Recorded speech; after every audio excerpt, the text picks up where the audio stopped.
नमस्कार दोस्तों, mentor fluent YouTube channel पर बेस्ट सेलर मैं मन हूँ दीप त्रिवेदी पुस्तक के हिंदी ऑडियो बुक समरी में आपका स्वागत है। एपिसोड 6 मुझे दबाने के दुष्परिणाम। चलो, जब यह समझ लिया कि मेरे तल पर उठ रही तरंगों को सिर्फ बुद्धि रोक सकती है, तो उसके कारणों व परिणामों पर भी चर्चा कर ली जाए। क्योंकि आपको यह समझना ही होगा कि मैं क्यों बुद्धि द्वारा मेरे स्वाभाविक भावों को दबाए जाने से आपको चेता रहा हूँ। अगर आपको सुखी व सफल होना हो तो यह बड़ी गहराई से समझना ही होगा। इतना ही नहीं, समझकर आपको अपनी बुद्धि को यह समझाना भी होगा कि वह मेरी तरंगों को न दबाए। हालांकि यह सब इतना आसान नहीं, इसके लिए बड़ी तीव्र समझ व साहस दोनों आवश्यक है। लेकिन मुझे उम्मीद है कि बुद्धि द्वारा मेरे स्वाभाविक भावों को दबाने के दुष्परिणाम को जानने के बाद आप अपने में वह समझ और साहस पैदा कर ही लेंगे।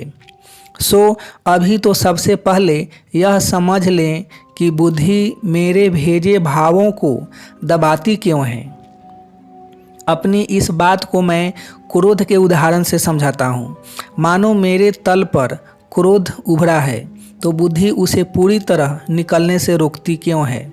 इसलिए कि यह क्रोध उसे बेमौके का जान पड़ता है, या फिर इसलिए कि सामने वाला बुरा मान जाएगा। इस बात का डर उसे सता रहा होता है। अक्सर इस बात की घबराहट भी होती है कि जिस पर क्रोध निकालना चाह रहे हैं, कहीं वह भविष्य में कोई अहित न कर बैठे। और अक्सर तो सामने वाला आपकी बुद्धि को काम का आदमी जान पड़ता है। आपकी बुद्धि सोचती है कि क्यों बेमतलब किसी से बिगाड़ना, अब कारण चाहे जो हो, परंतु परिस्थिति यह हो जाती है कि भीतर क्रोध भरा होता है, पर आप उसे बाहर निकलने नहीं देते हैं। चलो, यह तो ठीक, पर सोचो यह कि क्या इससे आपके भीतर का क्रोध छिप जाता है? क्या यह सामने वाले को दिखाई नहीं देता? बिल्कुल देता है। सामने उपस्थित व्यक्ति थोड़ा या पूरा यह तो तार ही लेता है कि आपके भीतर कुछ अटपटा चल रहा है। हालांकि मज़ा यह कि वह भी अपना यह तारना छिपाता ही है। छोड़ो, यह तो सामने वाले की समस्या हुई।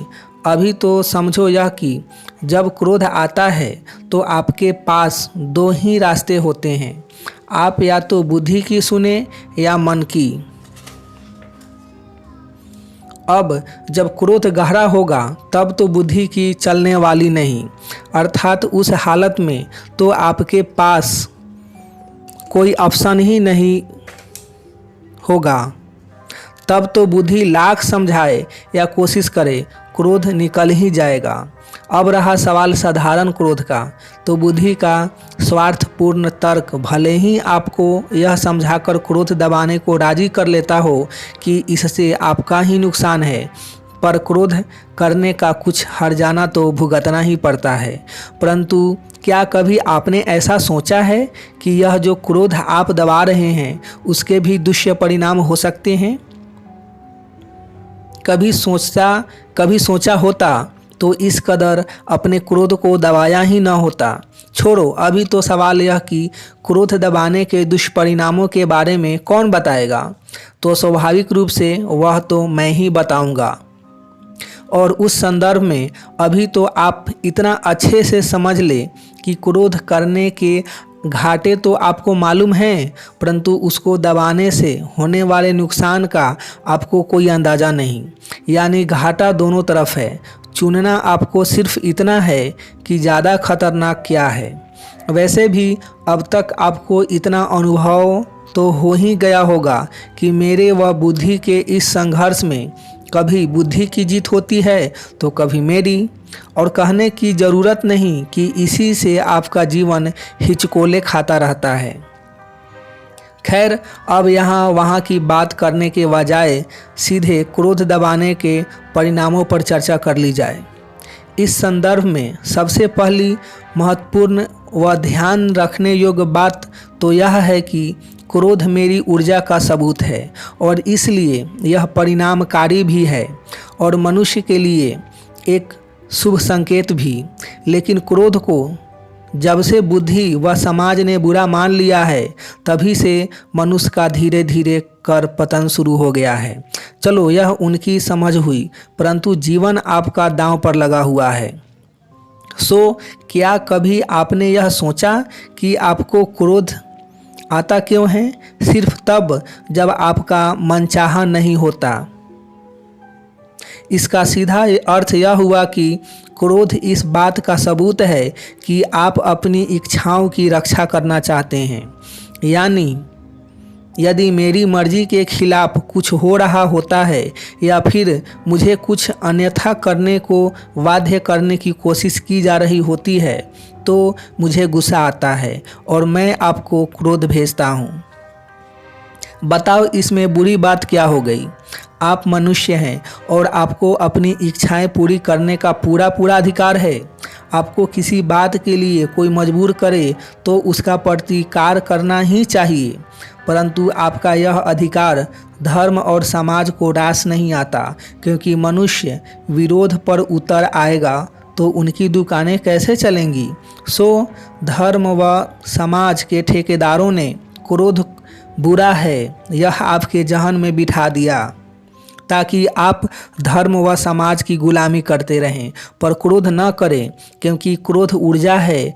आज क्रोध करोगे तो कल विरोध पर भी उतर आओगे। लेकिन जिनमें ऊर्जा ही न बची हो, उनके पास उपाय ही क्या है? बस वे परिस्थितियों से समझौता कर जीना शुरू कर देते हैं। फिर धीरे धीरे कर यह उनकी आदत हो जाती है। इससे वे इस कदर दबकर जीने की आदी हो जाते हैं कि उन्हें या तो क्रोध आना ही बंद हो जाता है या फिर अपनी कमजोरियों के कारण वे क्रोध दबाने के आदी हो जाते हैं।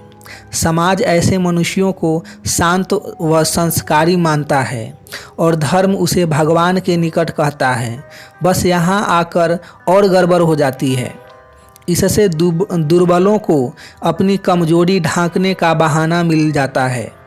और सच कहूँ तो संपूर्ण मनुष्य जाति व धर्म समाज की इसी रची साजिश का शिकार हो गई है। खैर होगा, यहाँ तो मैं एक बात बड़ी दृढ़तापूर्वक व दावे से कह दूं कि क्रोध दबाने से भी कभी दबता नहीं है। वह आज दबाओगे तो कल फिर निकलेगा।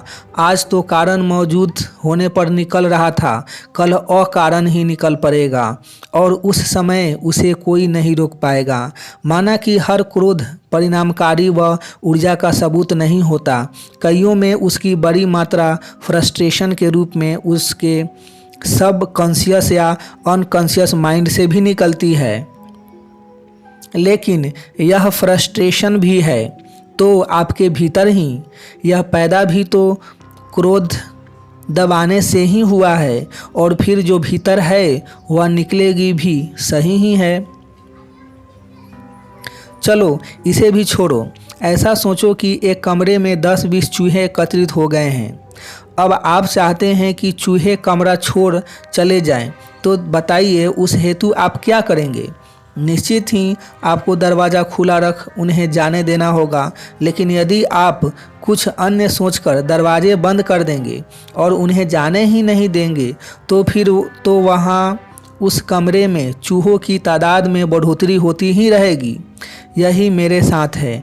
मेरे से उत्पन्न कोई भी भाव कभी दबाए नहीं जा सकते। अच्छे हो या बुरे हो, उन्हें प्रकट कर निकालना ही पड़ेगा। और यह बात सिर्फ क्रोध के संबंध में ही नहीं है, बल्कि मेरे तल पर उभरे अन्य भावों के बाबत भी यही सत्य है।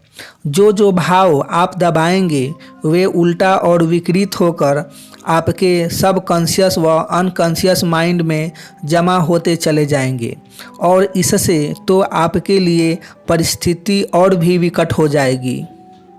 यानी उन्हें निकाले बगैर आपका कोई छुटकारा नहीं। अभी तो अपनी इस बात को कि मेरे तल पर उभरे किन्हीं भी भावों को अस्थायी तौर पर दबाया नहीं जा सकता है, आपको चंद उदाहरणों से समझाता हूँ। आपने गौर किया होगा कि कई मनुष्य अक्सर गाड़ी कुछ इस तरह से चलाते हैं कि उसी से उनका दबा हुआ क्रोध जाहिर हो जाता है। कई लोग पिक्चर के हिंसात्मक दृश्यों में इतना डूब जाते हैं कि पर्दे पर चल रही हिंसा उनके चेहरे के भावों पर प्रकट हो जाती है। आजकल तो अपना छिपा क्रोध निकालने हेतु लोगों ने हिंसात्मक खेल भी खोज लिए हैं। वहीं कई लोग WWE देखकर अपने क्रोध को रास्ता दिखाते हैं। यह सब और कुछ नहीं, बस आपका दबा हुआ क्रोध ही बाहर निकलने का रास्ता खोज रहा है। और इसी चक्कर में आप बैठे बिठाए हजारों तरह की ऐसी मूर्खताएं करने पर मजबूर हो रहे हैं। आप अक्सर देखना कि यदि सड़क पर कोई झगड़ा चल रहा होता है तो भीड़ स्वाभाविक रूप से वहां एकत्रित हो जाती है। सबके भीतर बड़ी आशा व उम्मीद स्पष्ट देखी जा सकती है। निश्चित ही भीड़ इस उम्मीद से जुटी होती है कि कोई जोरदार मारपीट देखने को मिलेगी। मज़ा तो यह कि कभी दोनों शांत पड़ते नज़र आ जाते हैं तो भीड़ शांत करने के बहाने उन्हें और उकसा देती है। ऐसे में यदि कोई समझदार व्यक्ति वहां आ जाता है और समझा बुझाकर दोनों का झगड़ा शांत कर देता है तो भीड़ बड़ी मायूस हो जाती है, बड़े दुखी मन से घर की ओर लौटती है। यह मायूसी क्या है? आपके दबे क्रोध को बाहर निकलने की जगह नहीं मिली, उसी बात की यह मायूसी है। जरा सोचें, क्रोध दबाने के चक्कर में आप किस स्तर तक गिर गए हैं कि दो व्यक्तियों के झगड़े में भी आपको मज़ा आने लग गया है। क्या तो आपका सभ्य समाज व कैसे तो आप सभ्य। और मज़ा यह कि आपका यह हाल सभ्यता दिखाने हेतु क्रोध को दबाने के कारण हुआ है। क्या यही आपकी वह बुद्धि है जिस पर आप इतराते फिर रहे हैं? खैर होगा, अभी तो यह बता दूं कि इसी तरह आपकी दबी हुई कामनाएं भी निकलती हैं। वैसे तो कामनाएं ही क्यों, अन्य भाव भी मौके बेमौके ठीक इसी तरह रह रह कर निकलते ही रहते हैं।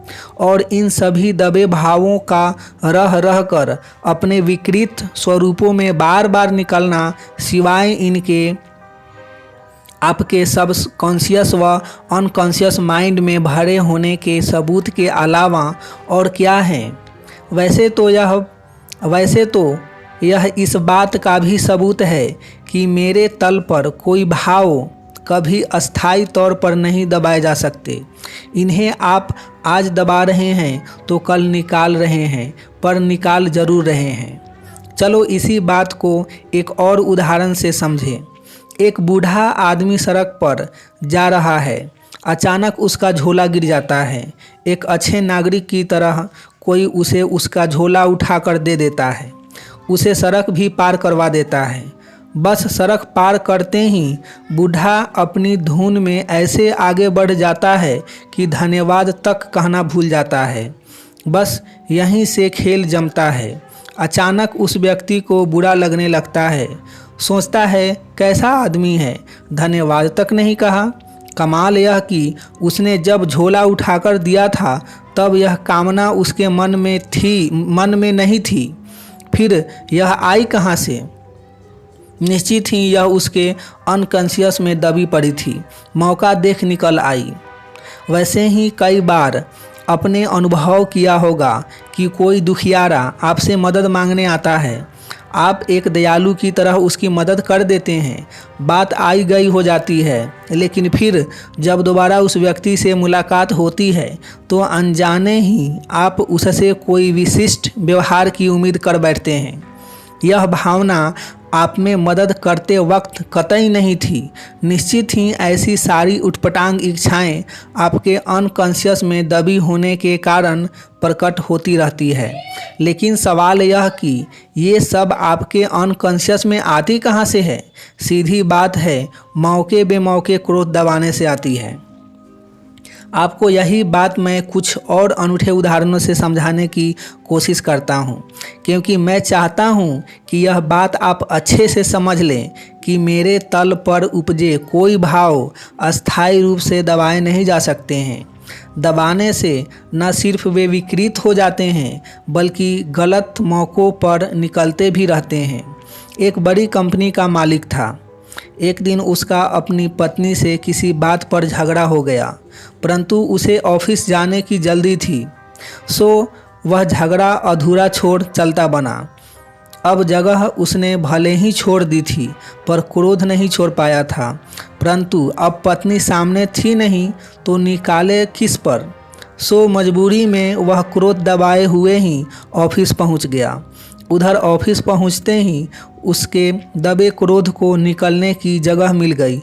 रिपोर्ट देने आए मैनेजर को उसने दो चार जबरन गालियाँ दो चार जबरन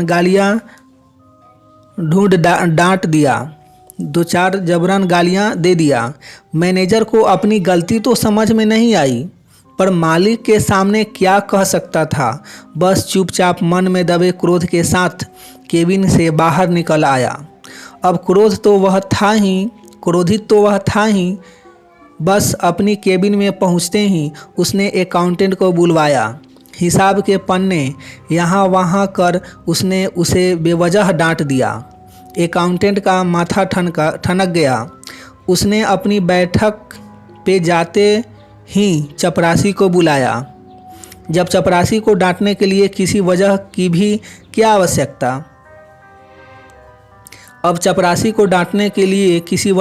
क्या आवश्यकता उसने उसे अच्छे से डांट पिला दी। बेचारा चपरासी चुपचाप अपमान के यह घूंट पी गया, पर घर पहुंचकर वह अपने पर काबू न रख सका। उसने अकाउंटेंट का क्रोध अपनी पत्नी पर निकाल दिया। पत्नी का सर चकरा गया। उसने जाकर अपने बच्चे को डांटा, फिर मारा। बच्चे हतप्रभ रह गए। बस उन्होंने संध्या खेलते वक्त मोहल्ले के अन्य बच्चों से अकारण झगड़ा कर लिए। यानी कंपनी के मालिक और उसकी पत्नी के बीच रह गया अधूरा झगड़ा जाकर दूसरे मोहल्ले के बच्चों में हुई आपसी मारपीट के साथ समाप्त हुआ। जरा गौर करें कि आप जब भी किसी पर क्रोध करते हैं तो क्या उस समय उस व्यक्ति की कोई गलती होती है, और यदि होती भी है तो उसकी गलती एक होती है और आप क्रोध आप उस पर 10 निकालते हैं। अब सवाल यह कि यह 9 अतिरिक्त क्रोध आया कहाँ से। निश्चित ही यह भीतर दबा पड़ा था, निकल गया। क्रोध के बाबत एक और चीज़ जान लें। अक्सर आपके दबाए क्रोध का अधिकांश हिस्सा उसी पर निकलता है जिसके विरुद्ध आपने दबाया हुआ है। लेकिन गलत मौके पर व गलत समय पर जब उसकी गलती न हो तब इससे और कुछ नहीं तो आप पागलों में ज़रूर गिने जाते हैं। और ऊपर से मज़ा यह कि जब अकारण किसी पर क्रोध निकाला है तो पीछे से पछताते भी हैं। यह पछताना फिर क्रोध उत्पन्न कर देता है। तब आप यह मानकर स्थिर नहीं हो जाते कि चलो जो हो गया सो हो गया। यदि ऐसा मान लें तो भी क्रोध पर नियंत्रण पाना शुरू कर देंगे। लेकिन नहीं, आपकी बुद्धि आपको समझा देती है कि पछता लिए, पाप धुल गया, कुछ नहीं धुला। मेरी भाषा सर्वथा अलग है। वहाँ तो पछताकर आपने फिर नया बेवजह क्रोध करने की जगह बना ली, क्योंकि आपका उससे अकाउंट सेटल हुआ ही नहीं। मेरे तल पर न सिर्फ क्रिया की प्रतिक्रिया होती है बल्कि प्रतिक्रिया की भी क्रिया भी होती रहती है। छुटकारा तो सिर्फ एक बात समझकर हो सकता है कि जो है उसे निकाल दो और जो हो गया उसे भूल जाओ। चलो अपनी उपरोक्त बात को भी एक उदाहरण से ही समझाता हूँ। एक संयुक्त परिवार में 2 भाई रहते थे और दोनों की उम्र में करीब 15 वर्ष का फासला था। बड़ा भाई चूँकि नौकरी करता था सो संध्या में थके हुए ही घर आता था। उधर छोटा जो अभी बच्चा था को भैया के घर लौटते ही शरारतें सूझती थी। अब उसकी शरारतों पर बड़े भाई को क्रोध तो बहुत आता था, परंतु बुजुर्गों के डर से वह अपना यह क्रोध दबा जाता था। छोटे भाई को कभी डांटता नहीं था, लेकिन एक दिन मामला उल्टा हो गया। भाई जब ऑफिस से घर आया तो घर पर सिवाय उसके छोटे भाई के और कोई नहीं था। उधर चूंकि घर पे कोई नहीं है और भैया ऑफिस से थके हारे आए हैं, यह सोचकर छोटे भाई ने तत्काल बड़े भाई को पानी वगैरह के लिए पूछा, परंतु इधर बड़े भाई के दबे क्रोध के लिए तो आज से सुनहरा अवसर हो ही नहीं सकता था। बस पानी का पूछने पर भी उसने अपने छोटे भाई को पीट दिया। भला क्यों?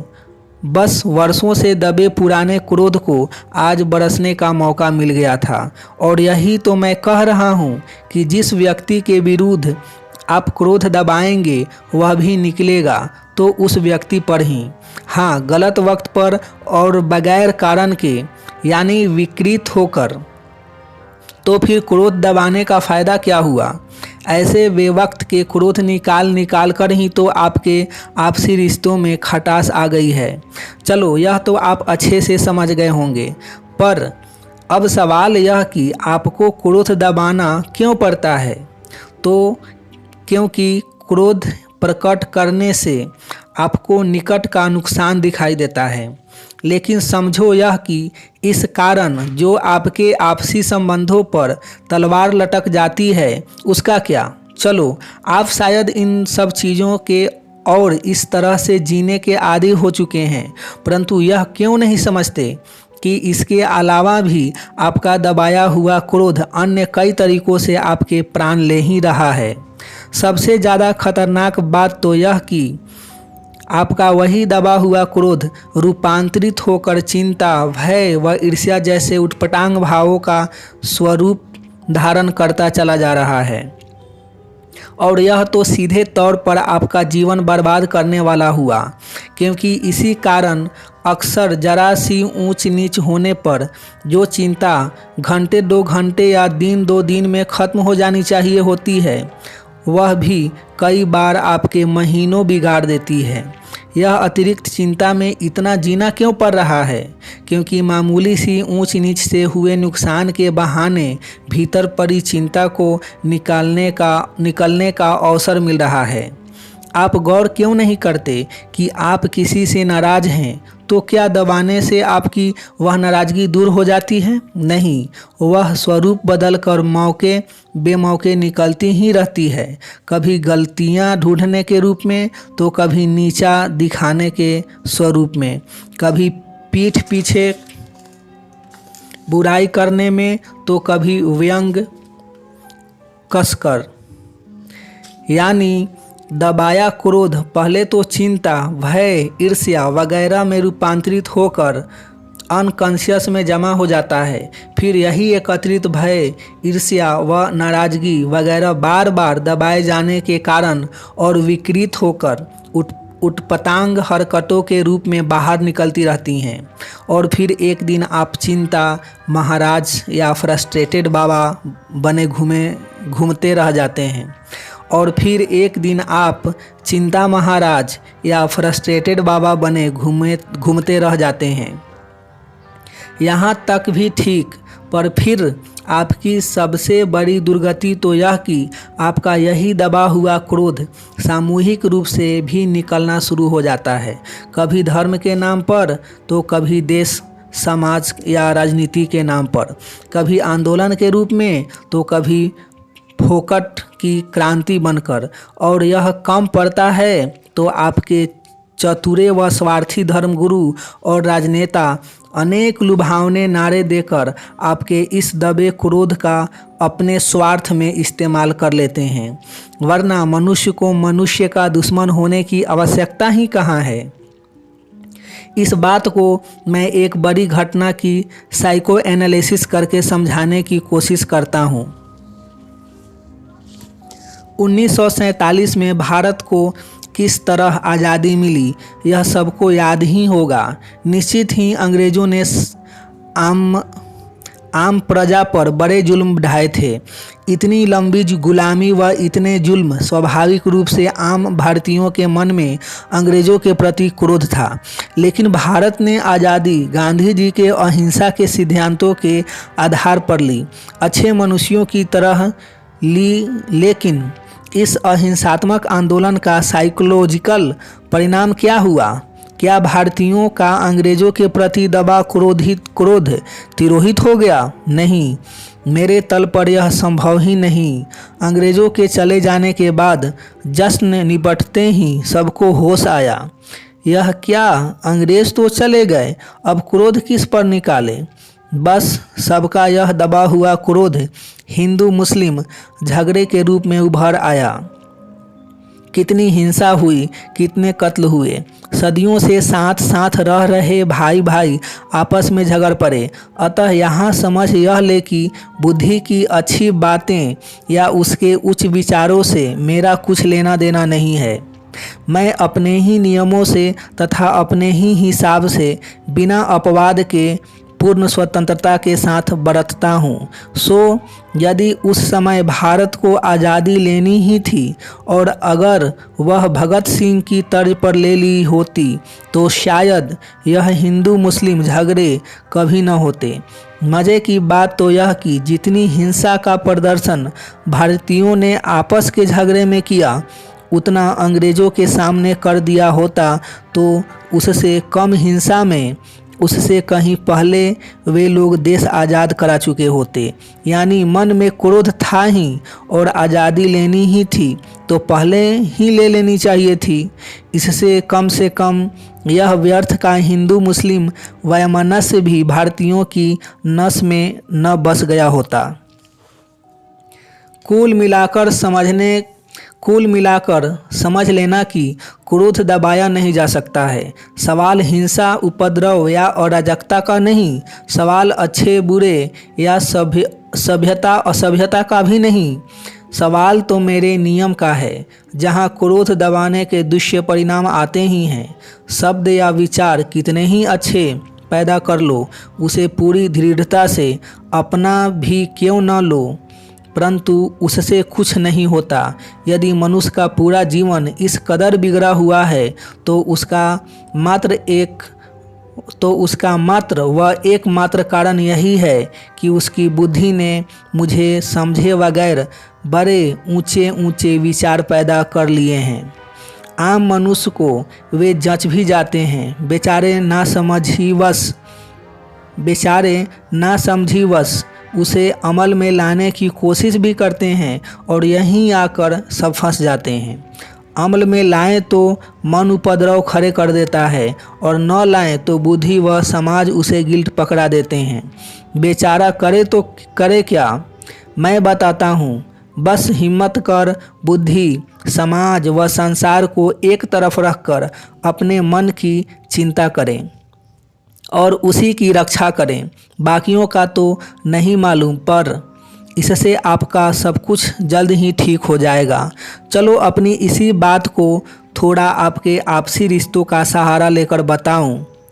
वह आपके ज़्यादा निकट भी है और उसका सबको अनुभव भी है, सो उससे शायद आपको बात जल्दी समझ में आ जाए। अक्सर आपको अनुभव होता होगा कि रह रह कर जीवन में मित्र ही पलटकर शत्रु बन जाते हैं, अपने ही पराये हो जाते हैं। वैसे भी शत्रु कभी बाहर से नहीं आता है, वह अपनेपन का सहारा लेकर ही बढ़ता है। उसी तर्ज पर सोचे कि परिवार में तो इतना आपसी प्रेम होता है, फिर भाई भाई का शत्रु क्यों हो जाता है। वहीं सोचे तो यह भी कि शादी के चंद वर्षों में ही पति पत्नी एक दूसरे के सबसे बड़े दुश्मन क्यों हो जाते हैं और फिर आपके आपसी रिश्तों में करवाहट की बात यहीं थोड़े ही थम जाती है। बाप बेटों में अनबन हो जाती है, रिश्तेदारों में आपसी मनमुटाव हो जाते हैं। इतना सब कुछ हो जाता है और फिर आपकी उच्च विचारों वाली बुद्धि कुछ नहीं कर पाती और ना ही कुछ कर सकती है, क्योंकि मनुष्य के इन सारे आपसी उपद्रवों का मूल यही है कि वह शर्म में या किसी सिद्धांत के कारण अपना आपसी क्रोध दबाए चले जा रहा है। बोलो ऐसा कि किसी को बुरा न लगे, चाहे जो करो, पर वातावरण नहीं बिगड़ना चाहिए। बस इन जैसे हजारों तर्कों के चलते कोई एक दूसरे पर आया क्रोध नहीं निकालता है।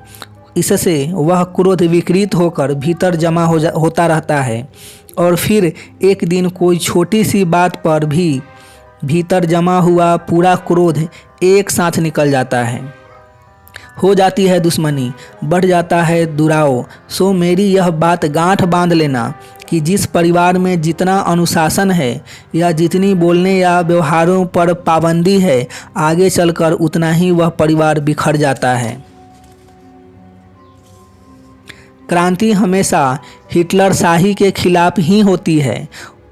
मुगल शासन का ही उदाहरण ले, शासन अच्छे से चल रहा था, एक औरंगजेब आया, जोर जबरदस्ती की, बस मुगल शासन का ही अंत हो गया। यानी हर दबाने की प्रतिक्रिया होगी, हर दबाने की प्रतिक्रिया होगी ही होगी और अंत में। अतः मैं दृढ़ता से कहता हूँ कि जिस परिवार में बोलने व अपना क्रोध व्यक्त करने की पूरी आज़ादी होगी, उस परिवार में छोटे मोटे झगड़े तो रोज़ होते रहेंगे, पर उनमें बड़े झगड़े कभी नहीं होंगे। उनका आपसी प्रेम कभी खत्म नहीं होगा। यही बात शासक के बारे में भी कही जा सकती है। जिस देश में अभिव्यक्ति की पूरी छूट होगी, वहाँ हिंसक आंदोलन कभी नहीं होंगे, क्योंकि जब मन में आए क्रोध को अभिव्यक्त करने की छूट है ही, तो फिर हिंसा की आवश्यकता ही कहाँ रह जाती है। यही बात दो व्यक्तियों के आपसी रिश्तों पर भी लागू होती है।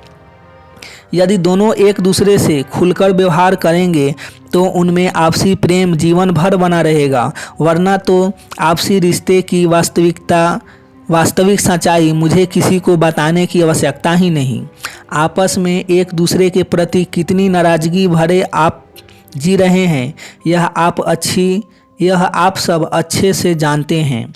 यहाँ सोचने वाली बात यह कि जब क्रोध दबाने की शिक्षा के कारण आपके आपसी रिश्ते में इतनी कड़वाहट पैदा हो जाती है, तब ऐसे समय इस तरह के सब कुछ सिखाने वाले ये धर्म और समाज क्यों आपकी मदद को नहीं आ खड़े होते हैं। जब सबक सिखाए हैं तो फिर उसके दुष्परिणाम भोगते वक्त क्यों नहीं वे आपके साथ नजर आते हैं। छोड़ो, उन्हें केवल हवाई सबक सिखाने आते हैं, फिर उससे आपका क्या होता है, इससे उनका कोई लेना देना नहीं। ऐसे भी वे आपको शक्तिहीन होने के ही सारे सबक सिखाते हैं और इसी कारण उनके बताए मार्ग पर चलने के बावजूद जब आपका जीवन बुरी तरह बिगड़ जाता है, तब भी आप में उनसे पलटकर कोई सवाल पूछने की हिम्मत कहाँ रह जाती है। चलो उनकी छोड़ो, यदि आप सब कुछ समझ गए हों और वाकई अपनी इन तमाम समस्याओं का इलाज करना चाहते हों, तो उसका एक ही इलाज है कि मेरी परम सत्ता को स्वीकारें। यदि वहाँ से कोई क्रोध का पागलपन आता है तो उसे निकालने में ही आपकी भलाई है। यदि आप वाकई क्रोध के पागलपन और उसके विकृत स्वरूप जैसे चिंता, व्यथा, भय आदि से बचना चाहते हैं, तो क्रोध के पागलपन को क्रोध की ऊर्जा में रूपांतरित होने दें। और उसका एक ही उपाय है कि जब जिस पर और जितना क्रोध आता है निकाल ले। आखिर इसमें बुराई भी क्या है। क्रोध आप तो कर नहीं रहे होते हैं, वह तो भीतर जमा होने के कारण आ रही होती है और आप उसे निकाल रहे हैं। अब जब क्रोध करने वाले का दोष ही नहीं तो उसका बुरा भी क्यों मानना। और यदि कोई पूरा परिवार या मित्रों का समूह या समझदारी अपना ले, अब जब क्रोध करने वाले का दोष ही नहीं तो उसका बुरा भी क्यों मानना। और यदि कोई पूरा परिवार या मित्रों का समूह यह समझदारी अपना ले तब तो कोई दिक्कत ही न बचे। यदि हर कोई यह समझ ले कि क्रोध करने वाले मनुष्य के मन का बैंक बैलेंस है और वह उसे खर्च करना चाहता है, तो ऐसे में भला दूसरे को उस पर ऐतराज़ क्यों उठाना। करने दो क्रोध, अपना क्या जाता है। बस फिर क्या है, जब भी आपके परिवार का कोई सदस्य क्रोध कर रहा होगा तो बाकी समझ जाएंगे कि इसमें इसका कुछ नहीं, बस बेचारा दवा क्रोध अकारण या कारण से निकाल रहा है। निकल जाने दो, आप सहन करें और देखें कि क्रोध करने वाला कुछ ही देर में शांत हो जाता है कि नहीं। फिर किसी दिन दूसरे की बारी निकल आएगी, उसे भी जमकर क्रोध कर लेने दो। इससे जल्द ही उस परिवार के सदस्यों के क्रोध का बैंक बैलेंस खत्म हो जाएगा। परिणाम स्वरूप जल्द ही उस परिवार में हमेशा के लिए सरोवर सी शांति आ जाएगी। उम्मीद है आप समझ भी गए होंगे तथा मेरे साथ छेड़खानी करने के प्रयासों का परिणाम जान भी गए होंगे। और अब तो मेरे विकृत स्वरूपों से कैसे निपटना यह भी आपकी समझ में आ ही गया होगा। यानी चिंता व्यथा वगैरह को भी निकलने ही देना होगा। चलो मेरी इसी बात को थोड़ा बच्चों के उदाहरण से समझें। बच्चे उपद्रवी व शैतान होते भी हैं और होने ही चाहिए। उनमें आपसी झगड़े और मनमुटाव होता ही है और होना भी चाहिए। लेकिन चूंकि वे नादान व भोले होते हैं, सो उन्हें बोलकर या व्यंग कसकर क्रोध निकालना नहीं आता है। वे तो अपने सीधा उपद्रव व मारपीट पर उतर आते हैं। कोई बात नहीं, बस बहाने उनका क्रोध तो निकल जाता है। कोई बात नहीं, इस बहाने उनका क्रोध निकल जाता है। और जब क्रोध ही निकल गया तो झगड़ा बचा ही कहाँ। बस क्रोध निकलते ही वे फिर आपस में खेलना शुरू हो जाते हैं। यही उनके होने की सहज प्रतिक्रिया है, जिसमें दुश्मनाहट को कोई जगह नहीं। बच्चे 50 बार आपस में झगड़ते हैं पर इससे उनकी मित्रता पर कोई असर नहीं आता है। उनके इस स्वभाव को उनका गुण समझने की बजाय बुद्धिमान मनुष्य उल्टा उन्हें यह समझा देते हैं कि यह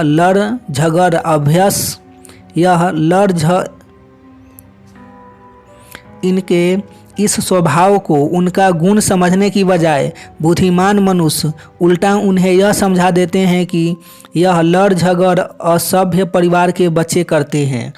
सभ्य घर के बच्चे झगड़े या मारपीट नहीं करते, तो क्या उससे उनका यह स्वभाव बदल जाता है? जरा गौर करें, आजकल के खेलों पर उनमें हिंसा बढ़ती ही जा रही है। और तो और सभ्य घरों के बच्चे दिन भर हिंसक वीडियो गेम्स खेलते रहते हैं। यह और कुछ नहीं, उनका क्रोध अपने विकृत स्वरूप में निकल रहा है। क्या अब तक भी आपको समझ नहीं आया कि वास्तव में क्रोध मित्रता का सबूत है, दुश्मनी का नहीं?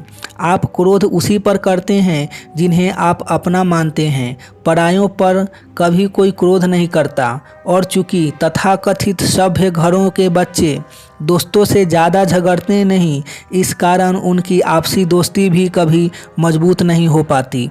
यही कारण है कि उनके ज़्यादा दोस्त भी नहीं होते।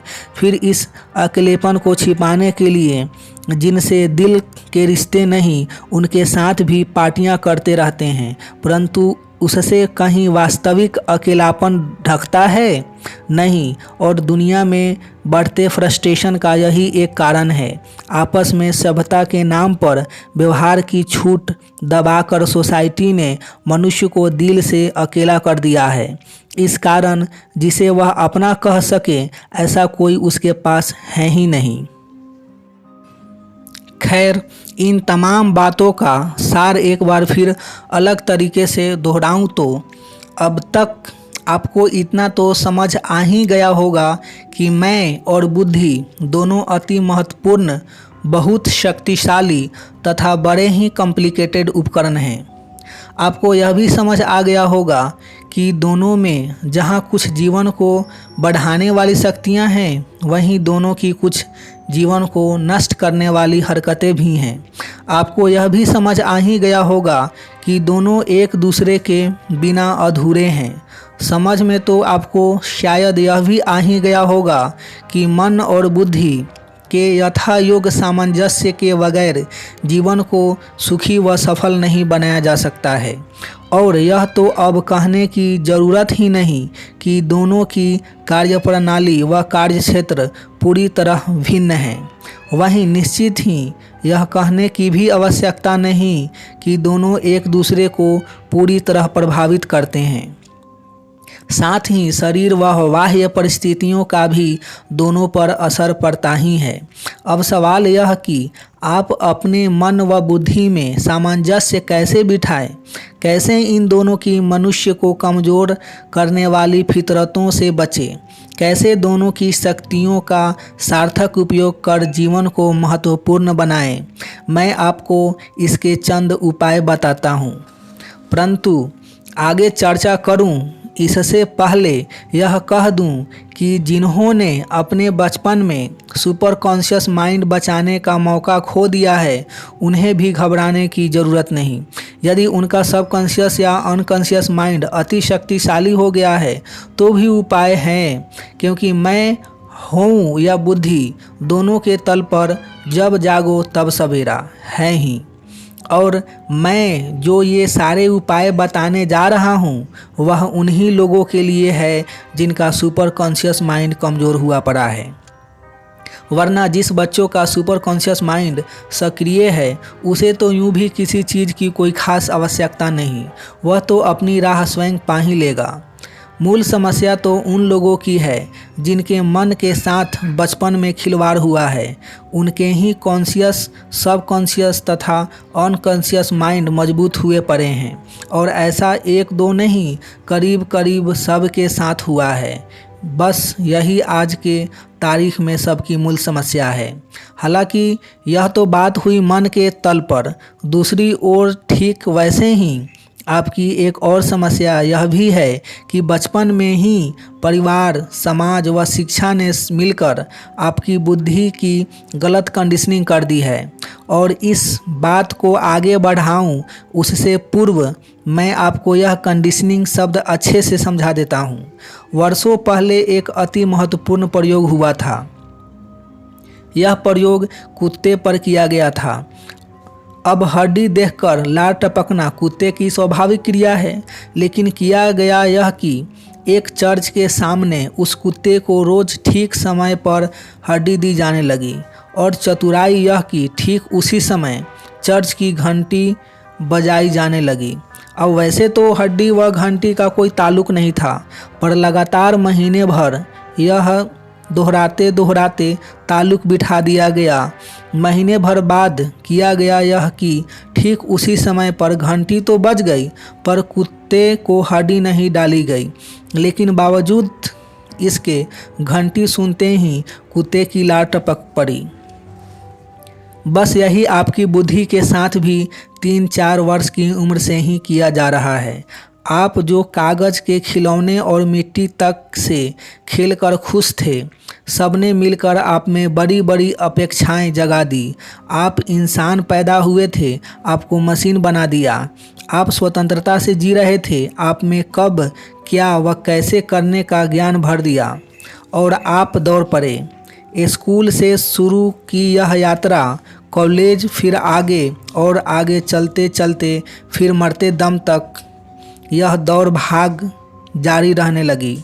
यानी गौर से समझेंगे तो जैसे मन के स्तर पर आपके कॉन्शियस, सबकॉन्शियस व अनकॉन्शियस बनना आपकी समस्या है, वैसे ही बुद्धि के स्तर पर यह कंडीशनिंग भी आपकी समस्या है। और इन दोनों का इलाज एक ही है, जी हाँ, और उसी को साइकोलॉजी कहते हैं।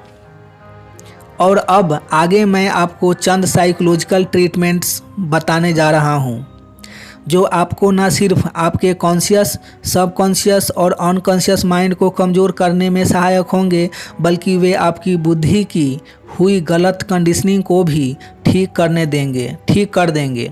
लेकिन हाँ, यहाँ एक और महत्वपूर्ण बात ध्यान रखना कि साइकोलॉजी असर तभी करती है जब आप उसे बुद्धि से समझने की बजाय मन की गहराइयों में उतरने देते हैं। अतः मेरा निवेदन है कि इस हेतु आप रोज़ सुबह मेरे बताए एक एक उपाय को ध्यान से पढ़ें तथा नियमित रूप से एकांत में सिर्फ अपने मन के साथ उस पर अमल करने का प्रयत्न करें। बस रोज़ सिर्फ आधा घंटा इस विधि में बिताए और देखें कि कैसे आपका जीवन सुख और सफलता की राह पर लग जाता है। देखिए कैसे आपकी तमाम समस्याओं का अंत आ जाता है। देखिए कैसे आपके चिंता, भय व फ्रस्ट्रेशन दूर हो जाते हैं। चलो, अपना जीवन बनाने हेतु आप इतना तो कर ही लेंगे। अब मैं आपको दूसरी बात बताता हूँ। यह तो मैं आपसे कह ही चुका हूँ कि जैसे दिमाग आपके शरीर के सबसे ऊपरी भाग में स्थित है, वैसे ही मैं शरीर के मध्य यानी नाभि में स्थित हूँ। कहने को यह फासला भले ही 3 फीट का है, परंतु वास्तव में यह बहुत लंबा है और इस फासले को तोड़ने हेतु आपको बुद्धि की जगह मन से पढ़ने की कला सीखनी होगी। और वह कला अपने भीतर विकसित करने हेतु यह जरूरी है कि आप बात पढ़ते या सुनते वक्त समझने की बजाय उसे मन की गहराइयों में वैसी की वैसी भेजने की कोशिश करें। वहाँ आपकी बुद्धि से हजारों करोड़ों गुना तेज, शक्तिशाली व परिणामकारी कंप्यूटर हैं, जो पल भर में सारे कैलकुलेशन करके सही निर्णय पर पहुँच सकता है। वरना तो समझना व याद करना तो कौड़ी का है। 2 कौड़ी का है, क्योंकि यह बुद्धि का विषय है और बुद्धि के समझने के कभी कोई परिणाम नहीं आते। आपने भी अनुभव किया होगा कि आपने कई ऊंची ऊंची बातें सुन व समझ रखी है, परंतु क्या उन पर अमल हो पाता है? उनके परिणाम आते हैं? नहीं ना। ऐन वक्त पर फिर गड़बड़ हो ही जाती है।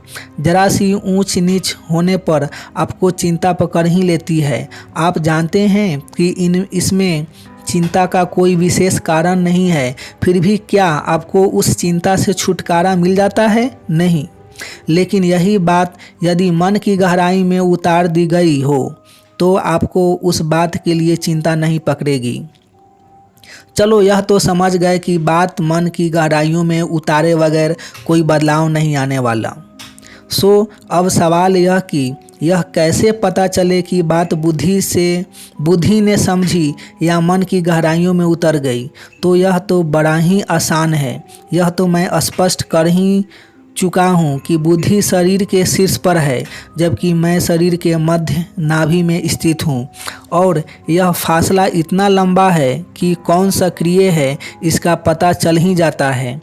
आप भी गौर करना कि जब आप याद करने या समझने की कोशिश करते हैं तो आपका ध्यान बुद्धि पर ही जाता है।